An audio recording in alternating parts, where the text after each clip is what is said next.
Hey, everybody. I'm Portia Sabin. I'm the president of the Music Business Association. And welcome to this edition of Let's Talk Physical. In case you are new to us, Let's Talk Physical is the series that we have developed over the past couple of years in conjunction with the Physical Business Action Committee. And you're gonna hear a little bit more about what the PBAC is and does from Steve Harkins in just a second. I just wanted to say I'm excited to see so many awesome labels and record stores and distributors in the chat. This is super great. So welcome everybody. Super great to see you. And also welcome to my co-conspirator, Steve Harkins. Nice choice of word, co-conspirator. I like that. Hi, Portia. Hi. Hello, everyone. Hey, thanks for joining us. We know your time's a premium. The Physical Business Action Committee, you've heard us mention this before, is an illustrious group of individuals representing wholesale, music coalitions, all the independent store coalitions, record store day, and retail. And our goals are very simple. It's to provide a unified front to create communication and reinforce or heighten awareness on the benefits of the physical music product business, and then those that deliver it, the retailers, the wholesalers, whether online or physical. And we meet regularly, quite often. And today is an outgrowth of where we think there's a great opportunity to improve what has been a challenge with our precious resource, vinyl. And that's seeking directives or guidance into improving damaged product. We can't necessarily ramp up as hard as our partners in the physical pressing plants are trying. It's going to take time and money and labor resources. We all know that. But this is something we felt we could focus on and improve in a relatively short period of time. And you're going to have an opportunity to meet our task force. And they provide great background. They're very enthusiastic about this. Just a little footnote. This isn't necessarily intended to be a therapy session. This is about sharing with you the areas that we're identifying that could use some guidance and improvement. And again, to come up with a credo that will hopefully be shared throughout the industry so that all touch points in the supply chain could be cognizant of things that we collectively can do to reduce damaged product. Even if we reduce 10 to 20%, that's a huge win. And we also have a great overview on physical sales. And Portia, I don't know, is there anything else you'd like to add before I introduce these two gentlemen?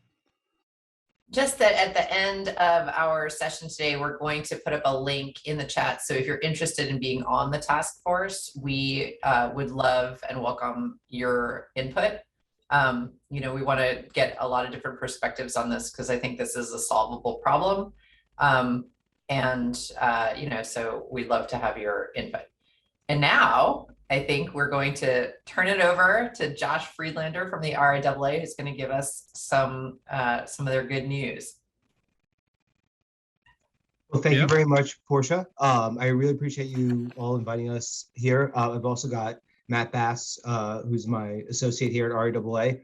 Let me take a moment. I'm going to attempt to share my slides, and fingers crossed that this works correctly. Maybe somebody can give me a thumbs up when we have success. I'm going to count on it, and hopefully you'll just holler at me if it's not working out. Off the bat, I just want to say we spend a lot more time thinking about and paying attention to the physical market than I think we thought we would 20 years after the digital music era began. So this really remains an incredibly interesting space. And I'm very happy to share the data that we have in the hopes that it's helpful for your conversation, where you're going to go a lot deeper than what I'm providing. The data that the RIAA pulls together tends to be very macro in nature. So this is going to be a very high level view. And I know a lot of you have a much better view of what's going on the ground. And so I don't purport to know more about that material, but I do hope this high level material is helpful. I just want to start off by sharing this kind of long-term perspective, which I think is really important for the conversation today. 1999 was the high point of music revenues in the United States in terms of the total value, and all of this data is adjusted for inflation for this long period.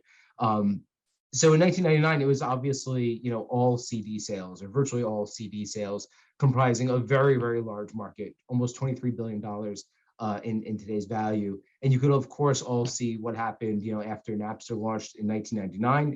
It's a pretty direct line that starts going down.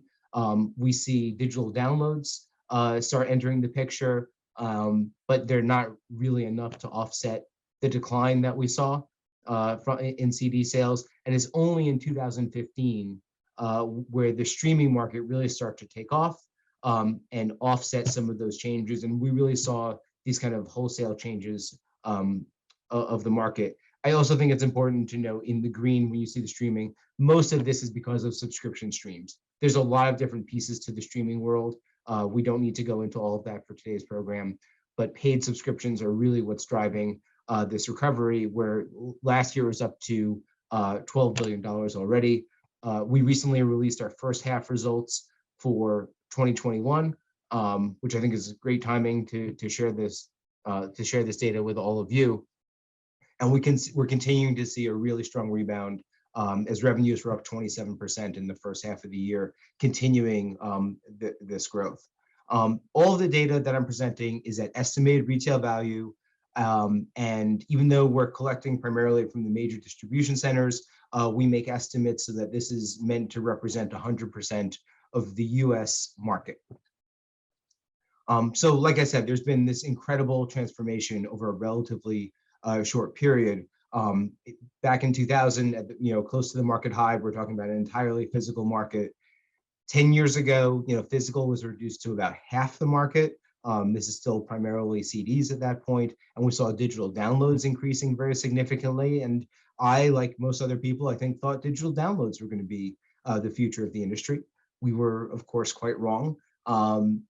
In the 10 years since then, you could see streaming went from just 7% of the market to almost 85% of the market in the first half of the year. And that's really become the vast majority of revenues. But physical has remained an important piece. And, if we're talking about 10% of a $12+ billion market, we're talking about well over $1 billion.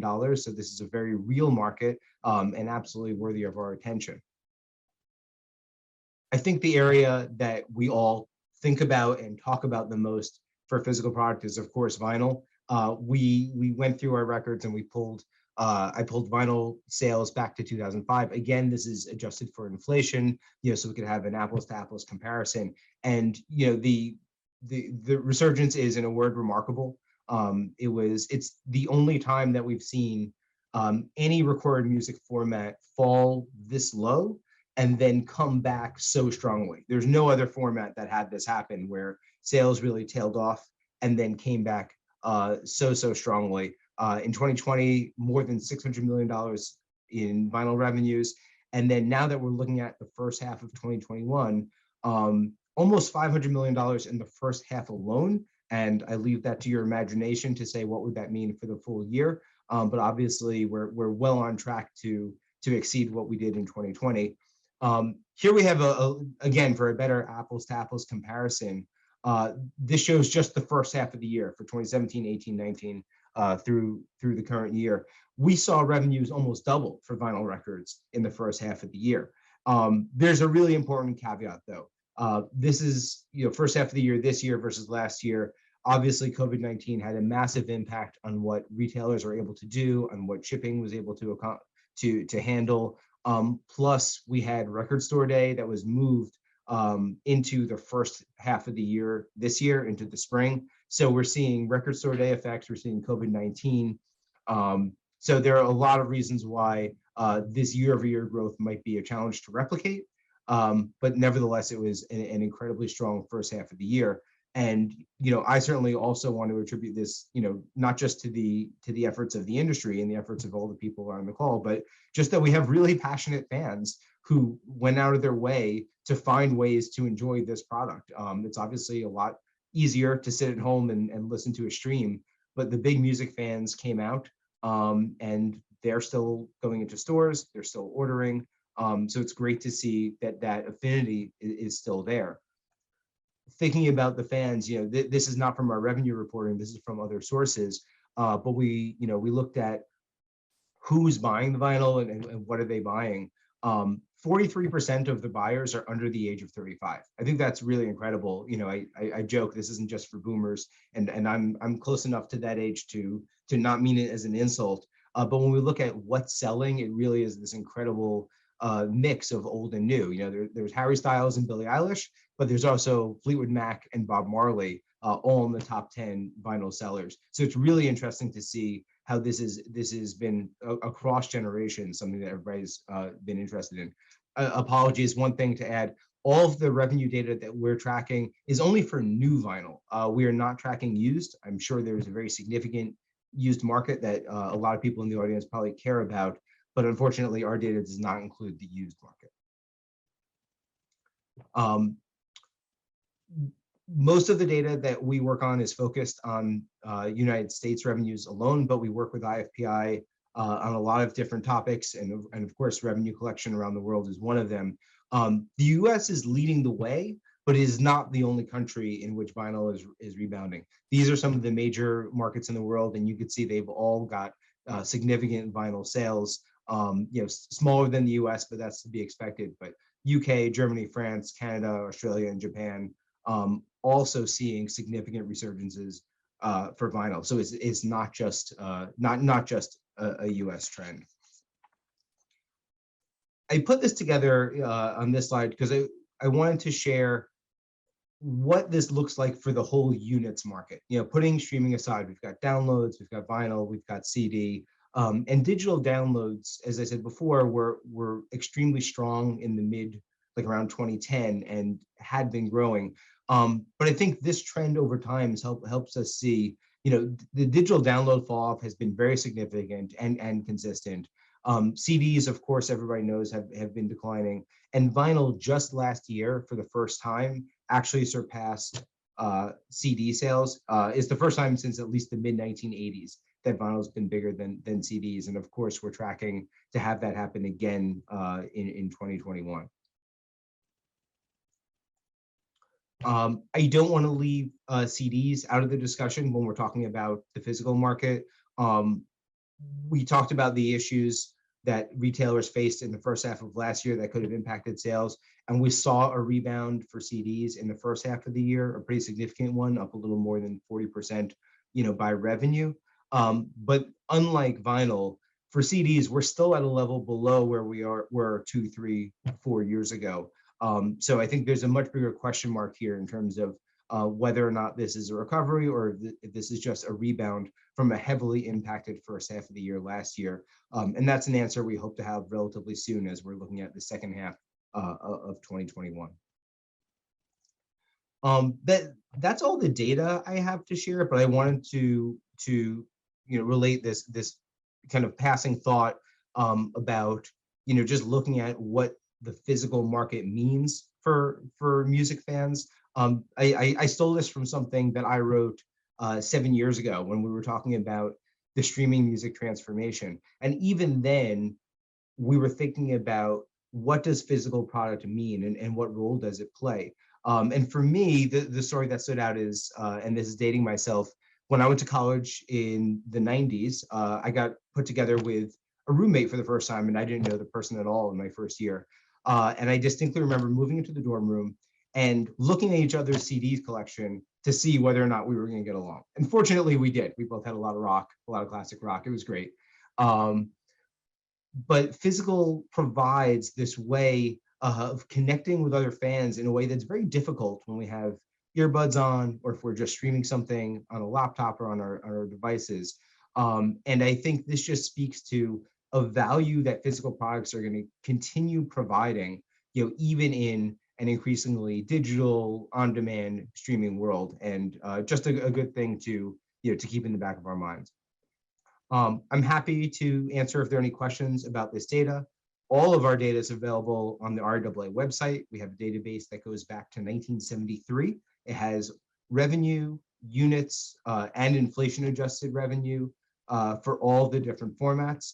And I hope that's a useful tool for everyone. And with that, I'm going to turn it back over and see if there are any questions. Thank you. Josh, terrific presentation. Thank you so much for pulling that together for us, and certainly cause for celebration. The other takeaway is you're just like a regular Nostradamus, aren't you? Thanks for the foresight. And what is the prognosis, from the RIAA's vantage point, in terms of vinyl growth? Do you have a sense? We know that there's a supply chain challenge, so we're not fully maximizing the demand out there in the marketplace. Is there any sense on where you see this business going as an organization? I don't want to speak to the organization and make prognostications, because I think we all know that if we if I'd shared my prognostications 5 years ago, you wouldn't be asking me to speak, because they would have all been so wrong. But I'm happy to share what we do see, which is, first of all, the vinyl resurgence it's been 14 years, looks very clearly like it's going into 15 years now. So this is not a passing trend. This has been a very, very strong trend. And then complementing what we're seeing in the market, we of course do surveys and look at other consumer data, and we know that the passion is there, and that the biggest music fans are doing this. And we also know that some of these big music fans, they buy vinyl, but they are also subscribers. They are doing everything. Right. So I would not put this as, well, the vinyl buyers are going to move to something else. These are people who are passionate fans, are getting music in every way. They're subscribing, they're buying box sets, they're buying vinyl, they go to concerts, they're buying merch. And I think that as long as we have those passionate fans, that the demand will be there. Unfortunately, I'm looking to this group for me to learn more about what the issues are on the supply side, as I'm nowhere near as familiar with those. Perfectly fair. And by the way, you guys get really high marks on the presentation. Billy Fields commented he loved the usage of the vinyl spines for your graph chart. So kudos there. For that, let me give credit to Rose Connolly, who is our graphic designer, who was just recently on Hits's, I think it was Hits Newsmakers 30 Under 30 or some. I apologize, I don't remember what it was, but it's her work and her graphics, and it's great that it can bring our stories alive. Fair enough. Thank you, Rose, for that. Ken Glazer says we need to stop calling it a trend. It's a way of life. Here. We're all about that. And then hats off to Carl from Newberry, who quoted Whitney Houston. And we believe the children are the future. And that probably underscores, again, reasons why we should feel reasonably confident that the business will continue to grow. Gentlemen, thanks so much for pulling this together. Great information. Appreciate all the RIAA does for industry, really important organization. And we know you guys are really busy. So thanks for sharing this data with us. Thank you for having us. Our pleasure. While not quite as exotic, folks, we have an exciting initiative that leads to our panel. And I'm going to share with you just some background. We all know the supply challenges we face with vinyl production and fulfillment. While expanding production to meet demand is going to take some time, not days, not weeks, not months, but we know at least a few years. The Physical Business Action Committee, operating under the Music Biz banner, identified a key area where we may be able to affect change in a relatively short period of time. So we believe a heightened focus on reducing damaged vinyl product will be of great benefit, not only to the industry, but most importantly to consumers, the fans. With no formal industry standards for factory seal carton counts, corrugate weight recommendations, packing materials, storage guidelines, and shipping standards, just to cover a few key areas, product often reaches the fan in a less than pristine state and equally stores in conditions not suitable for resale. Today, we're excited to share with everyone a recently formed task force assembled to help construct a credo, if you will, of recommended best practices in an effort to improve how, as an industry, we ship, package, and store our precious commodity vinyl. And we found many companies in the supply chain don't have formal standards, at least documented standards. With the challenges of maintaining a constant and skilled labor force, sound common sense recommended guidelines will certainly help. And our goal, so everyone knows, is to have a consensus of recommended guidelines by the end of Q1 2022. While this is not a mandate for companies, even if we reduce damaged vinyl, as I said earlier, by 10 to 20% with this guidance, it will be a victory for all of us. And what's especially exciting is a unified front within the music industry that we have in this task force to seek solutions, and you'll see that represented today. We'd like to thank the individuals who made the commitment on the task force and panel today, and their respective companies for supporting this important initiative, especially right in the heart of the fourth quarter when we have a lot of key releases coming out. Finally, today's panel is here to discuss identifying the areas causing damaged goods and sound waste to improve the issue. We're not going to identify specific companies or discuss any company policies or terms, and hopefully everyone can appreciate this in the forum that we have today. And with that, let's go to the introductions. If drum roll. Nicely done, Aaron. I'm going to introduce to you each of our panelists here today. Sharon Cardella is here, the Director of Customer Service from Sony. Thanks for being here, Sharon. Tom Donor, from the VP of Supply Chain from Universal Music Logistics. Tom, thanks for your time. Warwick Goldby, the VP of Distribution Operations at Alliance Entertainment. We have Eric Hallenbeck, Director of Global Fulfillment from Warner Music Group. Michael Howard, Director of Operations from Red Eye Distribution. Justin Johnson, co-owner of Dark Side Records. And last but certainly not least, Sean Johnson, President of Precision Record Pressing. Welcome, everyone. There we go. Now we can see them. Hey, folks, you can't see this, but all of you are receiving a virtual standing ovation, so kudos.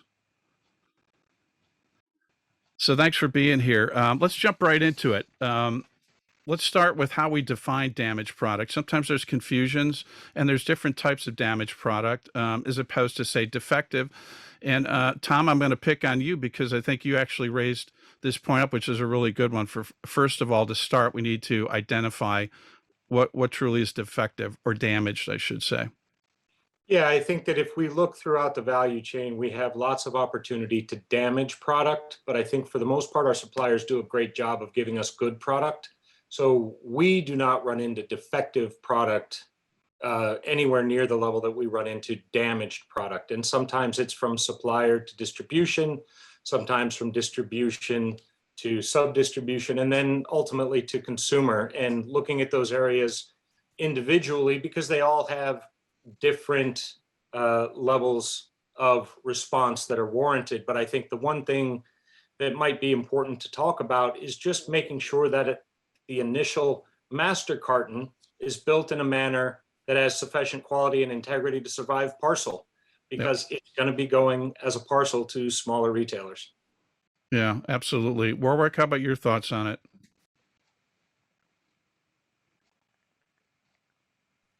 I can get my unmute to work. There you go.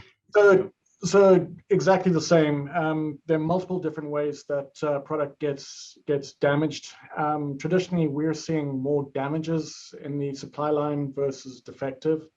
So completely agree with that. The main thing is being able to get the product from manufacturer to the customer, so the customer is having a good experience with the vinyl itself. And when I say customer, I'm not necessarily talking end customer.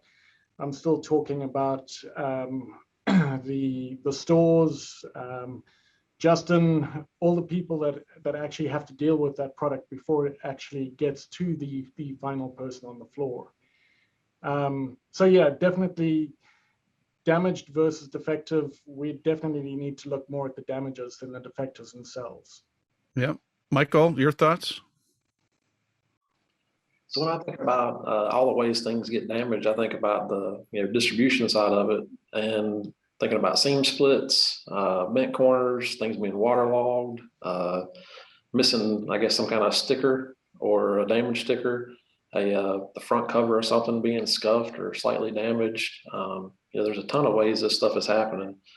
And I echo the previous comments from Thomas and Warwick that we typically don't have issues coming from the manufacturers. It's actually, during the actual shipping processes when we see the issues. Yep. Yeah, good point. Eric, your thoughts? Yeah, I kind of agree with Michael there. A lot of it, from my perspective, at Warner, I handle a lot of the freight, and I feel like it's a lot of the carriers, and with capacity, a lot of stacking going on. A lot of vinyl shouldn't be stacked, and it just seems that a lot of the damage are from the freight side of things versus maybe the defective side. Yeah. Yep. Sharon, any thoughts on your end? Yeah, on inbound, you really don't see that much. Once it goes out to the customer on parcel shipments mainly, that's when you get your major damages.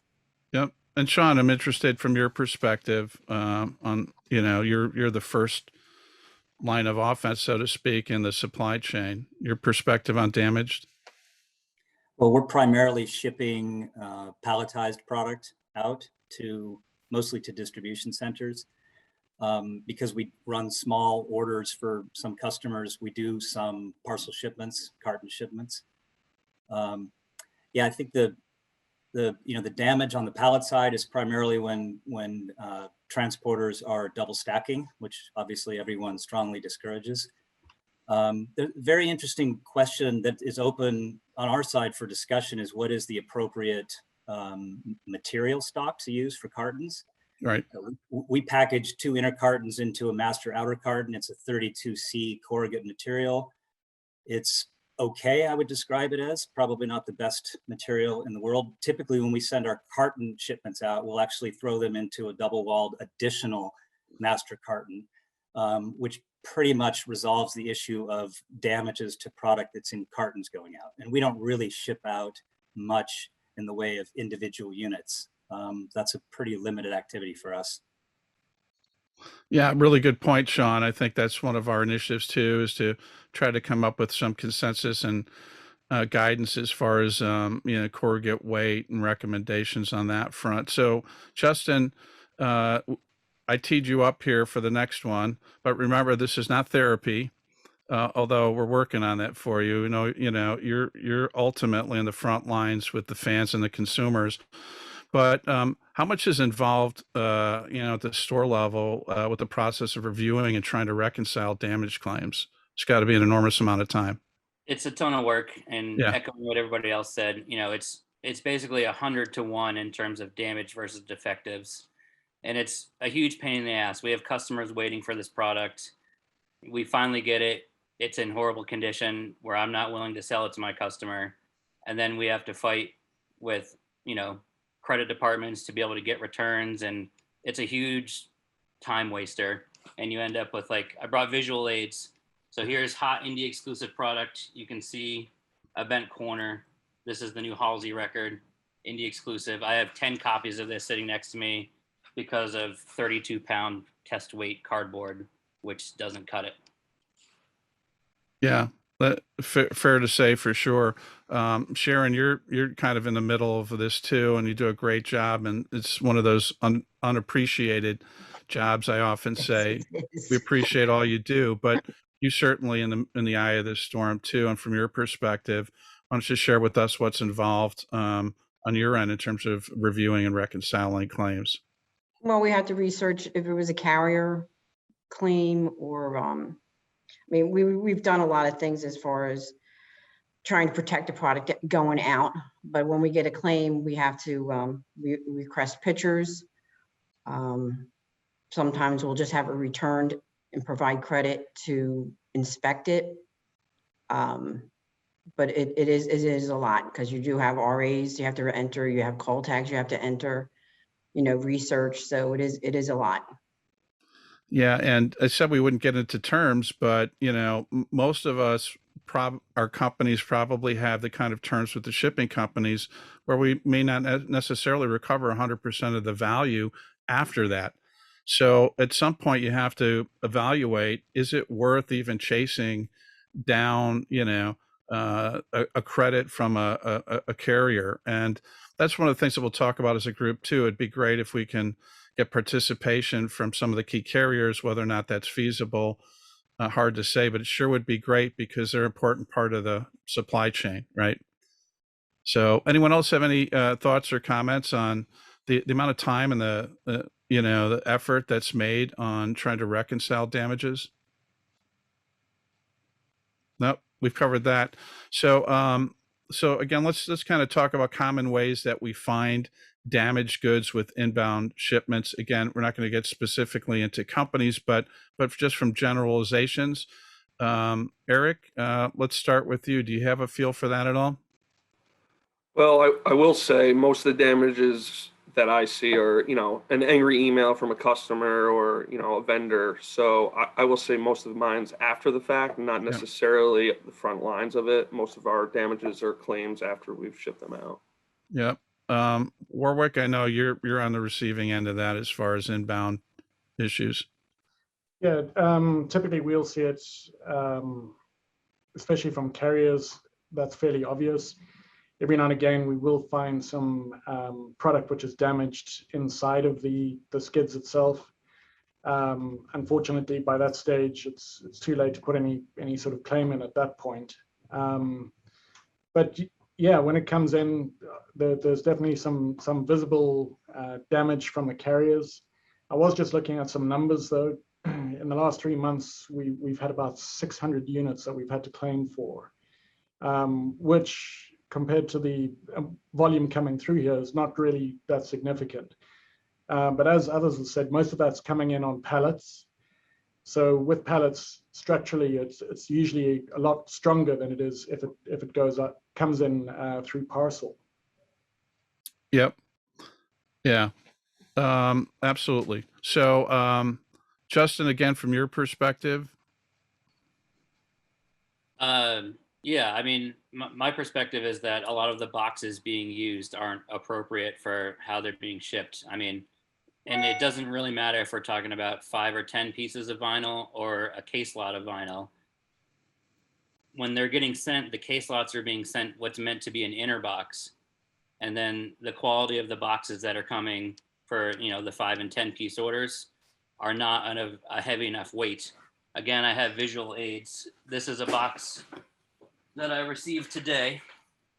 You can see this is how it came off the truck to me. And you can blame the carrier all you want, but the solution to that is a better box because Yeah. the carrier is never going to listen to us. Yeah. Thanks for the props today, by the way, Justin. And You the really Gallagher stepped up your game. Yeah, you're the man. We appreciate that for sure. So, some of the other things that we talked about as a group, and again, we've only got together for half an hour once, folks. So this is the most quality time I think we've spent as a group together, this panel. But, we talked about stacking. Even though it's common sense, you still see that pallets are often, you'll have a pallet stacked on top of a vinyl pallet. And that by putting together some documented kind of guidelines that we can share throughout the industry, and then it, of course, includes the carriers, if we can eliminate that to some great degree, that's a win for sure. There's also the cases where we don't discover damaged goods that are in factory seal cartons, for example, as a wholesaler, where we have additional back stock, and we're storing those factory seal cartons for future sales. And it could be 4 to 6 months later, you open up that carton, and all of a sudden you discover that a portion of the covers, for example, the integrity of the corners are at a point where you just can't ship those. So there's a host of checkpoints that this group will be tasked to kind of put together and address. So let's talk about some of the common ways outbound shipments are damaged. I just want to also say, Matt, thanks for sharing your thoughts that you've just discovered it's not worth making the claims when you've added up the time, energy, and expense for it. But from an outbound standpoint, Eric, do you have a sense of that? I mean, I don't know if we have enough time to go through all that, but yeah, definitely, absolutely. And I think, Justin made that comment. It's really around the boxes and, how we pick orders. It's, a lot of mixing and matching, and only certain titles can fit in certain boxes. There's no, certain, carton count for a lot of these records. So, when we're, stacking these pallets and boxes coming off, bulk or loose pick, they're, it just doesn't mesh well together. And when you have these boxes that are just not efficient, a lot of time maybe inner cartons, they just get damaged in transit. And, that I think that from my end, that's majority of the issues that I see. Yeah. Michael, how about you? Yes, so for outbound product, I would say, with Justin's, I guess, visual that he gave us there, a lot of times they're exposed to the elements, right? So for parcel shipments, you think about, it was in a rainstorm or during the summertime, it was on a trailer that was 120 degrees inside. So making sure that you keep those things in mind. The way for palletized shipments that they're stacked is very important on the outbound side. And really the biggest enemy for outbound shipments is movement during transit. So making sure that whatever you do inside the box allows for basically no movement, but if it gets dropped, that there's, adequate protection on each side, because it's going to happen, no matter what we try to do. Yep. Yeah, absolutely. Tom, what about your thoughts on the outbound shipments? I think you're on mute, Tom. There The you go. one thing that's really clear is we're all very understanding of what's going on. And we all know that at this point, damage at any state, whether it's inbound or outbound, is unacceptable. We're all having problems with supply. So every unit that we don't get into the consumer's hands or the small indie retailer's hands in appropriate saleable condition, it's a tragedy. I mean, we're hurting our own throughput. And I think all of us in one way or another are looking at this and looking at buffer boxes and overboxing and other opportunities to help get things to Justin in a better manner. Yeah. Sean, you got some thoughts on that?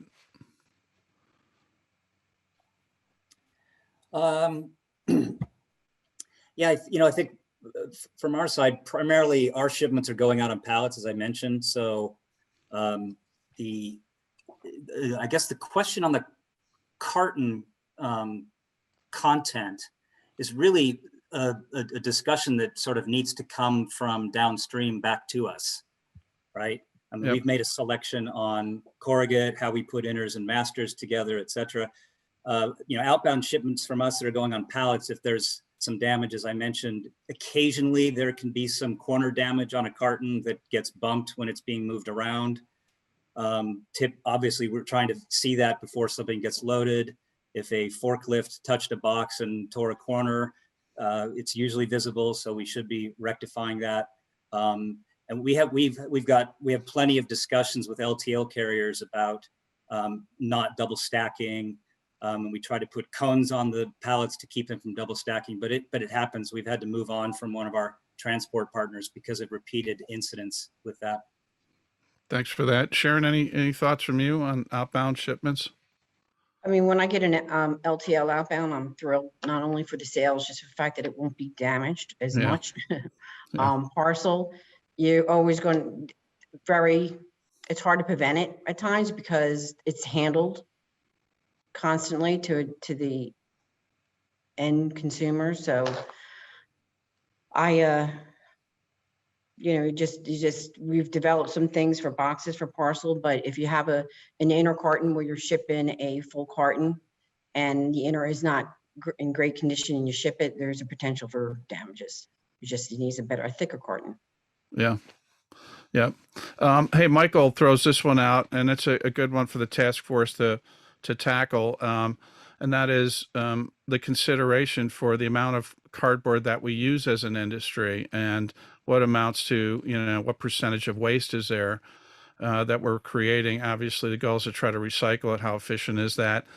I'm going to try to moderate this versus supply ideas. The only thing I can think of out of the gate is when bands break up, maybe we can get them to donate their flight cases and we can recycle those. But there's smarter people here on this task force that will come up with some better ideas. At the end of the day, we do a lot of direct to consumer, direct to fan shipments where you do have single units, and maybe strengthening the corrugate will allow for some reuse.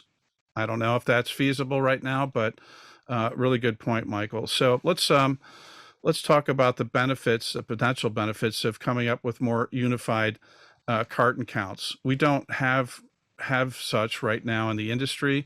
And, I won't say the specific titles, but we had examples where a specific SKU is being sourced from plant in the States, one in Canada, and one over in Europe. And literally, you will get 3 different carton counts on that same SKU. Not to mention the integrity of how many units reasonably can you put in a carton before you start, running into issues there. So, Michael, any thoughts on that? Yeah, absolutely. So on the carton counts themselves, I think one of the biggest challenges is just the vinyl packaging, right? It feels like everybody is kind of using a different methodology for, what they've got going on. So I think sometimes the space constraints in the actual packaging is causing some of those, I guess, issues or challenges. But it would be great from a receiving perspective for sure to think about, hey, an inner carton is 15 or 30 or whatever the quantity is, and then having that standardized across the board, and then making packaging for the different, I guess, kind of formats of vinyl that we receive would be excellent. Yep. Tom, your thoughts?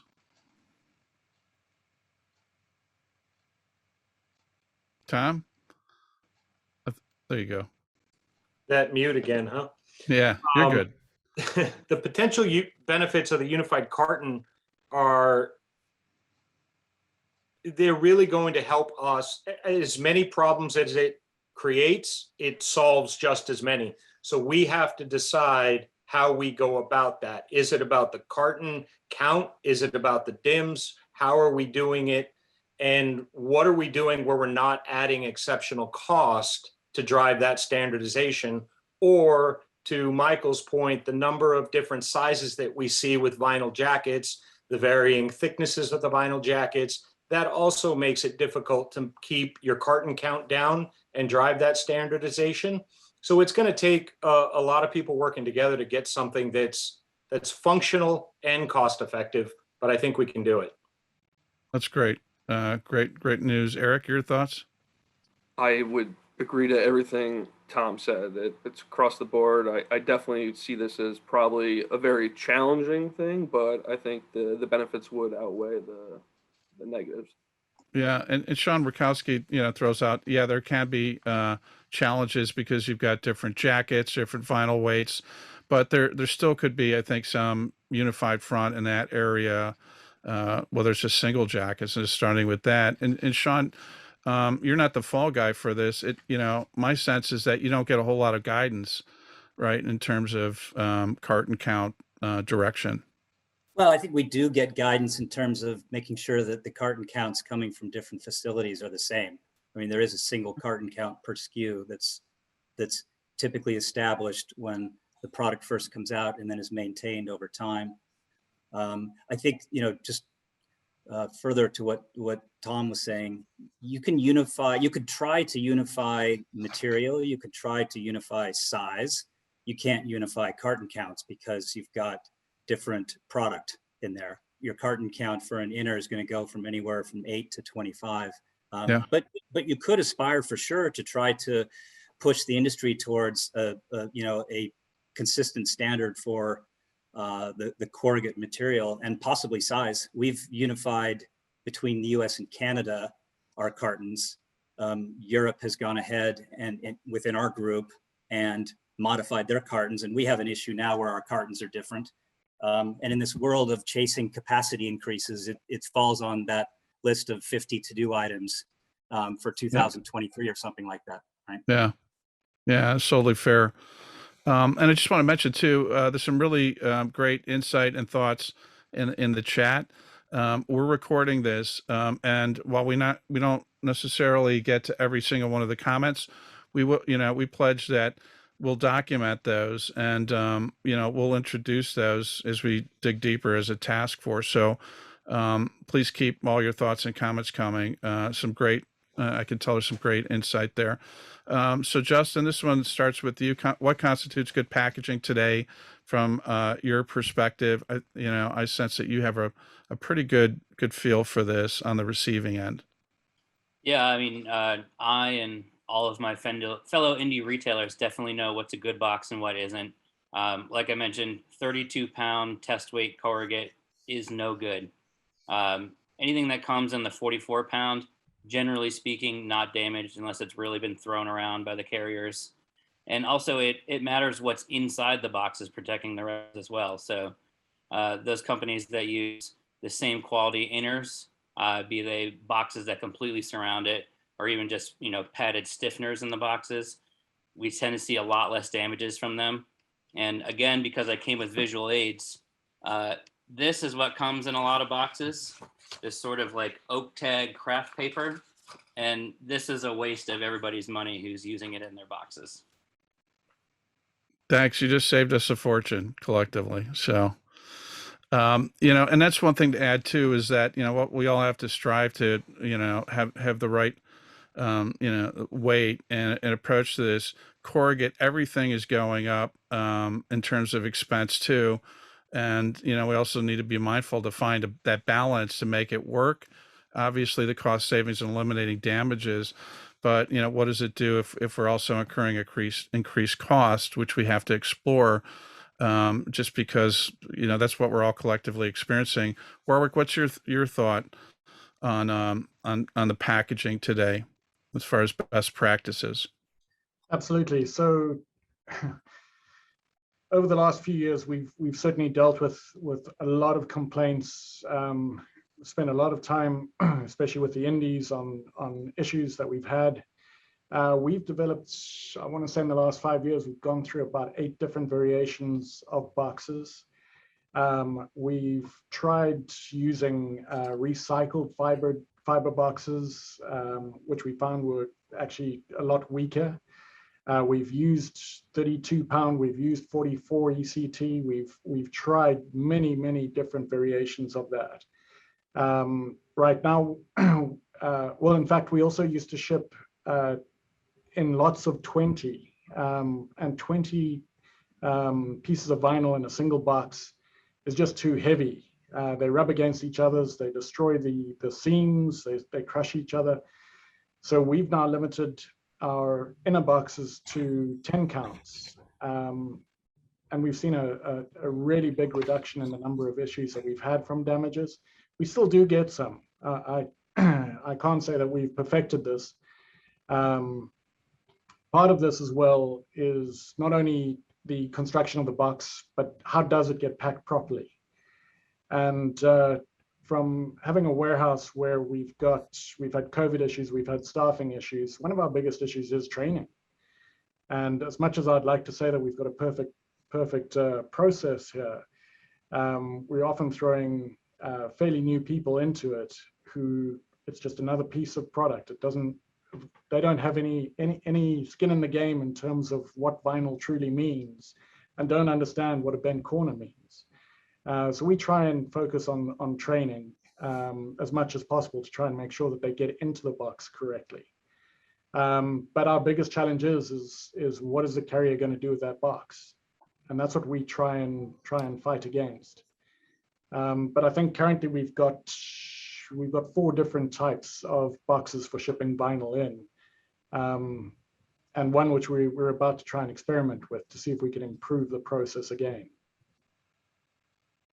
Yeah, that's great insight. Really appreciate it. And, you know, I had intended on doing this. We couldn't get the clearance, but we should have opened up this panel with the opening scene in Ace Ventura Pet Detective, right? For those that saw that, where the you know, not to pile on with the carriers who aren't here to defend themselves, but you know, you kind of sense when that carton leaves your dock door at the warehouse, you know, something bad's going to be happen to that box before it ends up being delivered. Anyone else on thoughts on good packaging? Or wait, The packaging specifically, one of the biggest constraints is just weight, and that you actually put inside of the package. I mean, sometimes you receive in boxes and you're like, how in the world can you put 50 pounds of vinyl in one box and think it's going to get there safely? So I think besides the points that have already been mentioned, that's really the other big key is the weight. Yeah. Yep. Anyone else on that front? No. Let's talk about the challenges and concerns that we have regarding storage of vinyl product.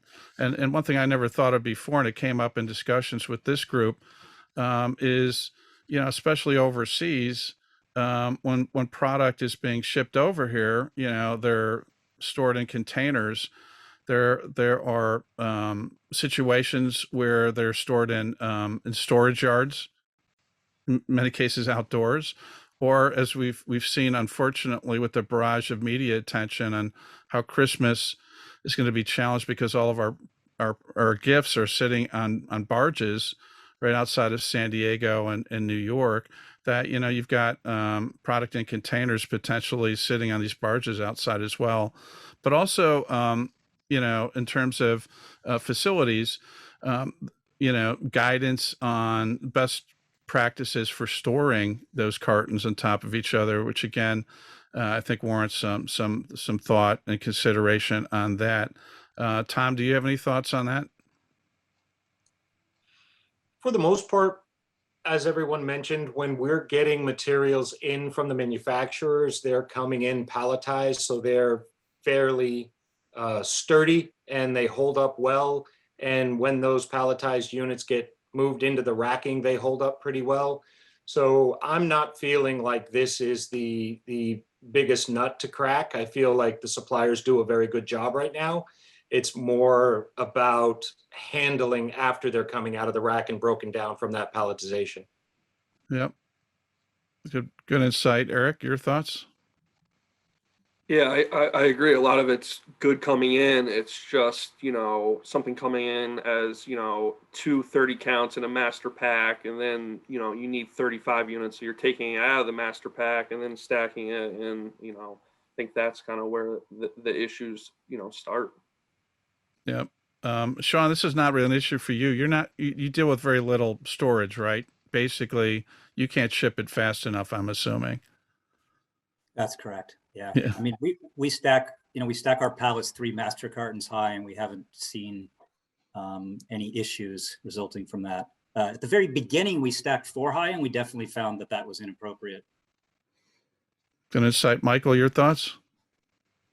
I think the majority of the storage issues that we see, as far as potentially damages go, come from the actual picking process in some cases. Picking 1 unit of this item or 2 units of that item.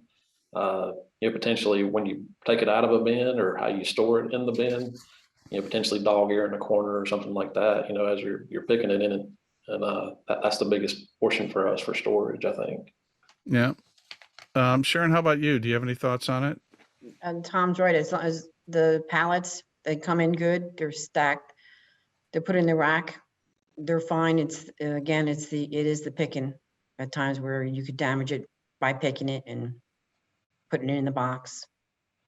That's great. Warwick, your thoughts? Same. Really, pallets come in pretty well packed, nice and neat. Typically fairly cubed. And to Mike and Sharon's comment, though, one of the challenges is when you're trying to pick a loose item out of that case. If you've got somebody with fat fingers and they don't know what they're doing, they're grabbing it, pulling it, twisting it, and then you've just got another piece of product which you can't ship. Yeah. Yeah. Justin, how about where you sit? Is this a factor at all for you?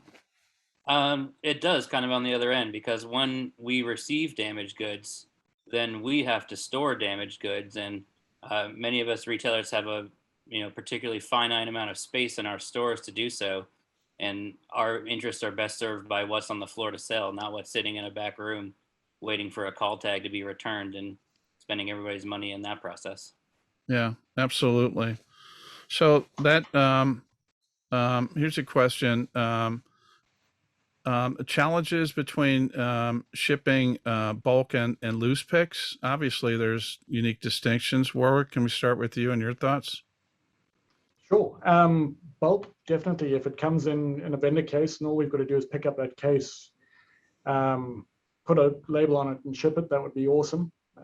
Typically, though, we are seeing some discrepancies between the different vendor cases, what will hold up in a parcel shipment versus a large LTL shipment. But loose, obviously, you have so many touches where you've got people who are either, in our environment, we have to pick the product, it gets put in a tote, gets taken to sortation, runs through a sorter, somebody else has to take it out, put it into a box, pack it, and then it gets shipped. So anything which is loose, we're seeing multiple touches on that, where every touch is a potential for a damage on on the delicate jackets. And more expense associated with loose pick. Correct. Right. Yeah, Eric, your thoughts? Yeah, overall, I would say, you know, I don't know, we got some more work to do in terms of the loose and the bulk for sure. I don't know quite how we quite solve that, but yeah, that's something we definitely need to discuss as a whole across all, everyone. I think it's great that we all have, all these people in different areas are here, and hopefully we can solve that. Yeah. Michael, your thoughts? I would say sometimes it's really challenging with the loose pick business specifically because of the actual vinyl jackets themselves. So in a lot of cases, these vinyl jackets aren't really made that well. So you think about as you pick it up out of a carton, potentially it's shifting slightly one way or another and creating a seam split, which customers don't want, at the end product. Or, just it being so tight in the original master carton, to Warwick's point earlier, that, somebody's trying to pick it up out of that carton and actually damages it as they're doing it. So Yep. that's the real challenge with the loose picks. Yeah, excellent point. Sharon, any thoughts to add? Loose picks, I mean, we've developed some cartons to be able to ship some loose easily. The bulk shipments that go parcel, they're concerning because, again, it depends on the carton, of the factory carton. You Yep. know, so that's always a challenge. And some are good, some are bad. It's fair. Tom, anything else you'd like to add? Yeah, I think Sharon brings up an interesting point. If a bad master carton from a manufacturing partner comes in, or let's say less than standard, it requires overboxing, and there are additional touches. But I also think that what Warwick mentioned about the pick process on the loose pick is, we can build the best outbound carton in the world. If it gets damaged in the pick process, it's a bad unit going into a great buffer box. So we've got multiple layers of activity that we have to ensure we've got training and integrity to help get these units into the consumer's hands without damage. And hopefully, as a task force, that'll be one of the initiatives, is to kind of break that down. How many touch points, right, and best practices with each of those. Yeah, absolutely. So let's talk about any other areas of concern or focal points that we may have within the group that we haven't talked about so far. Does anyone have any? I'm exhausted just thinking about it, but yeah, go ahead, Justin. I just wanted to speak more on the loose pick issue. It's Yeah. I think the perception when you say loose pick is that this is ones and twos and threes. But a lot of us have seen our business grown a lot since the pandemic, and I'm ordering more box lots of records than I ever have in my life. And say we order 30, but a master pack is 60. Quite frequently, these inner boxes are being shipped as the outer carton. So all of a sudden now we have 30 damaged copies of one title. Yeah. Yep. Good add. What else are we missing that we haven't touched on, group?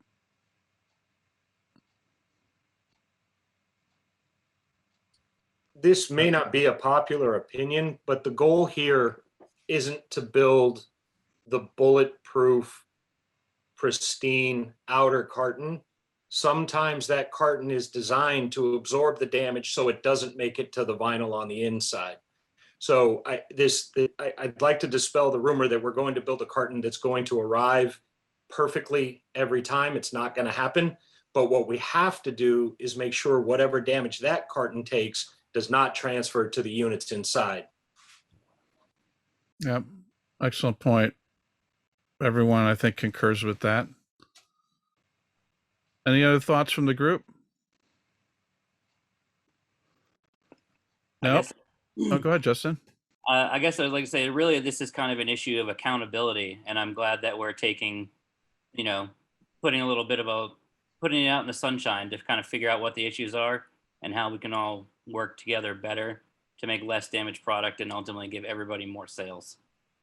Amen to that, Justin. Well said. And again, a check's in the mail for your props. It was a welcome addition, and we encourage you to bring those at any time. And we know everyone's extremely busy here.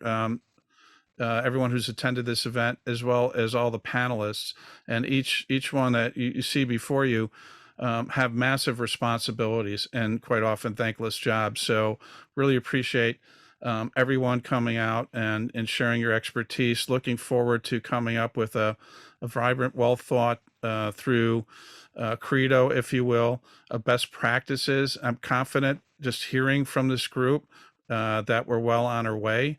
And also we've got some great comments from everyone here. So on the chat side, and again, we will print those out and we'll bring those to our next meeting. And with that, I want to thank our panelists again for joining us. We appreciate you volunteering and also your companies for graciously allowing you to participate. Thanks. And I want to thank Steve Harkins for doing a great job moderating. I believe that someone from my team is going to stick a link in the chat if folks want to join the task force. So hopefully that will be in the chat for you guys. There it is. Ta-da! Thank you, Nicole. All right. So thanks to you guys. Pardon me. Great to see you all and have a great day. Thank you, Steve. Thank you, Portia. Thanks, everyone.